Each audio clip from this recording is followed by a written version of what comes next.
আসলে আমরা আসছি রাজপথ থেকে উঠে আসছি, আমরা বসন্তের কোকিল হয়ে আসিনি। দল যদি মনোনয়ন না দেয়, এখানে শুধুমাত্র যদি কোনো হাইব্রিডকে দেয়, এখানে শুধু দুঃখ প্রকাশ করার ছাড়া কিছু থাকবে না। যা আজকে দেখেন সুদিন আসছে 17 জন মনোনয়ন প্রত্যাশী রংপুর জেলা থেকে, অথচ যখন আমরা আন্দোলনে ছিলাম 4 জনের অতিরিক্ত আমরা ব্যানার ধরা লোক পাইনি। এদেরকে আমরা কখনোই চোখেও দেখিনি। তারা আজকে ফ্যাশন ডিজাইনার হয়ে আসছে, কেউ ব্যবসার মালিক, কেউ প্রতিষ্ঠানের মালিক হয়ে আসছে, কিন্তু দল তো এটা চাইনি। আমাদের যখন কথা ছিল আমরা আন্দোলন করব, সংগ্রাম করব, মাঠে থাকবো, দলের জন্য কাজ করব, দেশের জন্য কাজ করব, তখন তাদেরকে আমরা দেখিনি। আজকের বসন্তের কুকিল হয়ে তারা আজকে ফ্যাশন ডিজাইনার হয়ে আজকে ব্যবসার প্রতিষ্ঠানের মালিক হয়ে এসেছে। তো এটা দুঃখজনক বিষয়।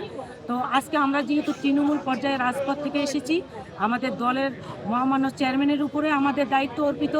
উনি যাহা ভালো মনে করবেন উনি তাই সিদ্ধান্ত নেবেন, কিন্তু দলের বাইরে যাওয়ার কোনো সুযোগ নাই, এটা আমরা আশা করি। দল যদি মনোনয়ন না দেয়, এখানে শুধুমাত্র যদি কোনো হাইব্রিডকে দেয়, এখানে শুধু দুঃখ প্রকাশ করার ছাড়া কিছু থাকবে না, কারণ দলের বিরুদ্ধে আমাদের যাওয়ার কোনো সুযোগ নাই। আমরা যেহেতু একটা পদপদে আছি, দীর্ঘদিন ধরে আন্দোলন সংগ্রাম করেছি, দলের বাইরে যাওয়ার কোনো সুযোগ নাই। এবং হাইব্রিডকে দেওয়া মানে দুঃখ প্রকাশ করা ছাড়া কিছু বলার থাকবে না, এখানে শুধু দুঃখ প্রকাশ করি।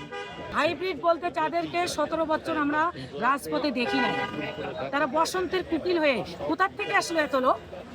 আজকে পার্টি অফিসে আমরা যখন 2024 সালে 23 সালে আমরা যখন এই পার্টি অফিসে আসছিলাম, তখন দেখি পার্টি অফিসে 4টা লোকও ভিতরে নাই বা আমরা কাউকে দেখি নাই, অথচ আজকে দেখেন হাজার হাজার লোক। কোথা থেকে আসে তার বসন্তের কোকিল না কেন? তখন তো আমরা আন্দোলন করছি 28শে অক্টোবর ঢাকার রাজপথে যখন আন্দোলন করেছি, মহিলা দলের আমি একাই ছিলাম, রংপুর জেলা মহিলা দল থেকে আমি একাই ছিলাম, আর কেউ আসে নাই। যখন আমরা জুলাই আন্দোলন করেছি সার্কিট হাউসের সামনে ছাত্রদের সঙ্গে, তখন আমি একাই ছিলাম, তখন তো তাদেরকে দেখি নাই। এখন তারা কোথা থেকে আসলো? তাহলে কি বসন্তের কুকিল? তা এখন যদি দল এগুলোকে বিচার বিশ্লেষণ করে আমাদেরকে সঠিক মূল্যায়ন করে, তাহলে ওয়েলকাম। আর যদি না করে, তাহলে দুঃখ প্রকাশ করা ছাড়া কিছু থাকবে। আমার নাম মোসাম্মদ শাহেদা হাসান, আমি রংপুর জেলা মহিলা দলের সাংগঠনিক সম্পাদক। দেশে দেশে সবার সাথে দ্য নিউজ।